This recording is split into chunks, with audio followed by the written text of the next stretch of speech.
Hello ব্রাইভার from another mother, চলে আসলাম brand new video নিয়ে। আজকে 16ই ডিসেম্বর, মহান বিজয় দিবস। অন্তর্বর্তীকালীন সরকার শপথ নেওয়ার পরের এটাই প্রথম বিজয় দিবস আমাদের। আর এই বিজয় দিবস উদযাপনের জন্যই আমাদের এই নতুন স্বাধীন বাংলাদেশে বিজয় দিবসকে উদযাপনের জন্য বিএনপি সবার আগে বাংলাদেশ নামে একটি কনসার্টের আয়োজন করেছে, যেটি দেখার জন্য আমরা বাসা থেকে সবাই বের হয়েছি। আর এই বিশাল কনসার্টের আয়োজন করা হয়েছে সংসদের সামনে, মানে মানিক মিয়া এভিনিউতে। তো সবার সাথে দেখা হচ্ছে সরাসরি কনসার্টে গিয়ে। তো আমরা সবাই চলে আসলাম মানিক মিয়া এভিনিউতে।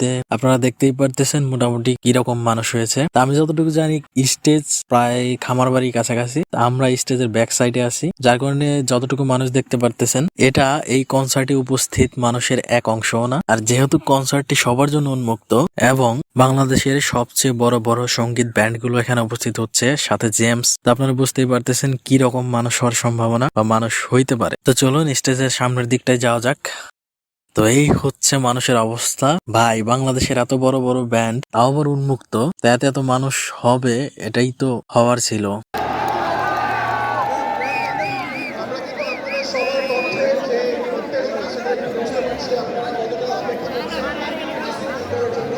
তো দেখতেছেন নিজের অবস্থা বা নিজের জায়গা ধরে রাখার জন্য কতটা স্ট্রাগল করতে হচ্ছে। দেখা যাক কতক্ষণ টিকতে পারি এখানে। তো আমরা আসার সাথে সাথেই আমাদের আরেকজন জনপ্রিয় কণ্ঠশিল্পী আসিফ, তাকে স্টেজে পারফর্ম করতে দেখি।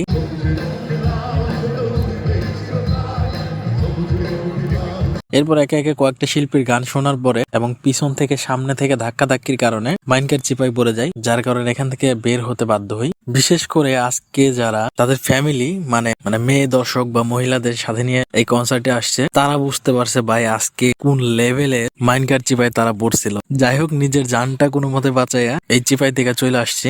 আমি যাদের সাথে গেছি এই ধাক্কাধাক্কিতে তাদের হারাই ফেলি, তারাও আমার চাইতেও আরো আগেই চলে আসছে সেই কনসার্ট থেকে। তো এত এত আশা নিয়ে গেছিলাম কনসার্টটি ভাবছিলাম যে পুরোটাই উপভোগ করব, কিন্তু সেটা আর করা হলো না। তো আমার রুমমেট ভাই কনসার্টের এই অবস্থা দেখে সে হতাশে রাস্তায় বসে পড়েছে। যেহেতু আমরা কনসার্ট দেখতে পারলাম না, তো এখানে কিছুক্ষণ আড্ডা দিয়ে বাসার দিকে রওনা দিব। তো আজকের ভিডিও এই পর্যন্ত, দেখা হচ্ছে নতুন কোনো ভিডিওতে নতুন কোনো জায়গায়। ক্যামেরা অন করে tata, bye bye. Hello guys, আমরা এখন লাইভ রিক্সা আছি।